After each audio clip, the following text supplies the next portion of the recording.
En días marcados en dúbida polas boas palabras e ese talante, ese esforzo, non, por amosar un goberno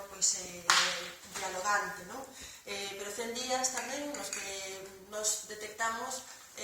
certa falta de ideas, certa falta de innovación, certa falta de cambio. Se ven, felicitamos ese cambio de actitude do Partido Socialista, que por fin sí se senta a dialogar e se senta realmente a buscar acordos, que nós tamén precisamos nos últimos 4 anos, evidentemente, pois creemos que ese cambio de actitude debe materializarse, non? Realmente na execución de medidas concretas, debe materializarse tamén nunha defensa da cidade, non por chegar a acordos, perdamos firmeza na defensa dos dereitos e os intereses da cidadanía da Coruña e, evidentemente, ese acordo e esa capacidade de diálogo tamén ten lugar porque nós estamos tendo esa actitude, non? Nós tamén facilitamos ese acordo. Creo que vimos perfectamente o que ocorre cando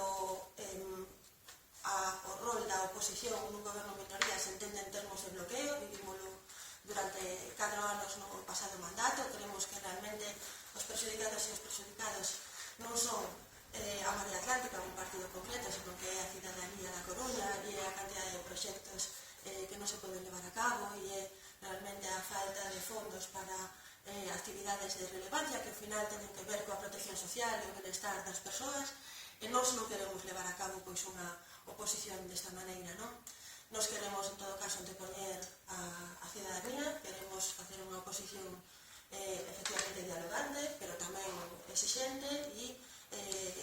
calendarizar toda unha xenda de acordos para que se podan ir materializando e que realmente a cidade avance non só, por suposto, no plano social, pero tamén no plano medioambiental e nas demandas que nos están chegando por parte dos veciños e veciñas, non? Falta de xestión, especialmente en algunhas áreas, e falta de liderado interno do tipo de goberno ou descoordinación, o cumprimento desses acordos adquiren unha maior importancia. Pensemos que hai, por exemplo, 3 grandes medidas que deben materializarse de contado, como son o impulso á constitución da área metropolitana da Coruña, a gratuidade das escolas infantis municipais para o ciclo 03 e a posta en marcha dun operador enerxético 100% municipal, que de constituirse, de impulsarse, serían as 3 grandes noticias en termos de acción de goberno neste primeiro treito do mandato. Levamos insistindo semanas con lealdade en que estes acordos teñen que cumplirse, que é moi importante para a cidade, creo que é moi importante para o futuro do mandato e da relación entre o Partido Socialista e a Marea Atlántica. Ao tempo que insistimos en que ten que cumplirse, estamos traballando co Partido Socialista, levamos semanas traballando co Partido Socialista e eu confío que esta mesma semana podamos reunir a Comisión de Seguimento deses acordos e ratificar unha senda de cumprimento elaborada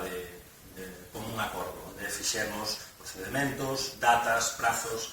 e asignemos responsabilidades para que todos eses acordos se vayan cumprindo. Eu estou seguro de que no pleno de outubro, que se non hai cambio por parte do goberno, se celebrará o día 3 de outubro, aprobaremos o